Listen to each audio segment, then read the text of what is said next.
el análisis en los noticieros, el análisis en todas partes es las elecciones, ¿dónde? ¿En Santiago de Cuba? No, ahí no hay elecciones. Y precisamente porque no hay elecciones en Santiago de Cuba, es que hay políticos vitalicios, como Vitalina, que vive en Puerto Padre, vitalicios que pueden ellos, sí, la que le decían la manga porque no había nada en sus manos. Tal problema, eso no está en mis manos. Tal cosa, eso tampoco está en mis manos. Y entonces dice, bueno, no tiene manos, porque no tiene nada en las manos. Eso es un caso real. Entonces, bueno, las elecciones en los Estados Unidos es lo que ocupa todos los periódicos, todas las primeras planas, todos los noticieros, todo absolutamente. El pueblo de Cuba vive a través de la vida del exilio, a través de la diáspora, a través de los emigrados y de las elecciones en Bolivia, en Argentina, en no sé dónde. O sea, Cuba no tiene vida nacional.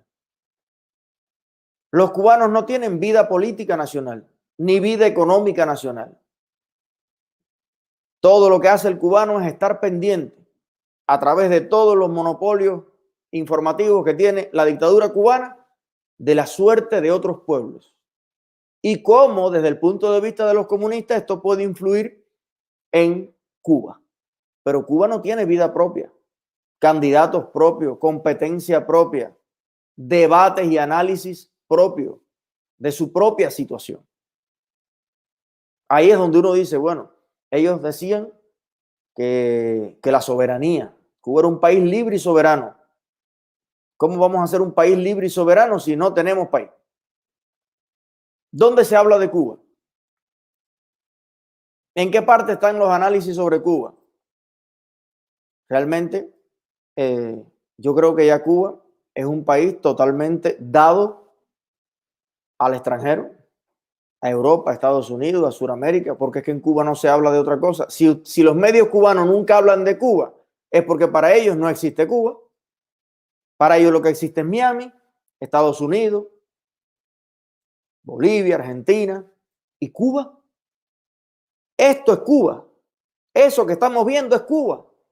Demoliendo templos religiosos en el año 2000, en el 2020, ya casi a unos días del 2021. Todavía en Cuba se están derribando templos.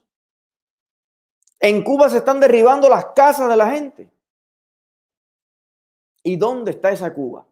Bueno, esa Cuba solamente está aquí, en las redes sociales, en el programa de Otaola, en directo con Eliezer, en Chucho del Chucho, cántalo con Chucho, en el programa de Ultra, del Liu, por eso nos tienen tanto miedo. Por eso están tan cagados. Por eso nos tienen como una prioridad de ataque. Por eso concentran todos sus recursos humanos y económicos en destruirnos. Porque somos prácticamente no la única oposición, pero sí la oposición que por primera vez le está poniendo de frente a los ojos de los cubanos la realidad de Cuba. Y recuerden lo que dijo Churchill: el peor enemigo del comunismo no es el capitalismo, es la realidad. Por eso nos tienen a nosotros como sus peores enemigos, porque nosotros estamos llevando todas estas realidades frente a las narices del pueblo, que lleva 61 años entretenido, manipulado, adoctrinado, sin ver lo que está pasando realmente. Y tal vez en 6 meses, no, en un año, pero con el paso del tiempo habrá un cambio de conciencia nacional. Habrá una preocupación genuina de todos los cubanos por su futuro. Toda la gente que hoy tiene 20 años, 30 años, 40 años, que todavía puede al menos caminar, se va a preguntar qué va a pasar cuando tengan 60, 70 u 80. O estás fuera de Cuba o vas a estar hecho mierda en Cuba.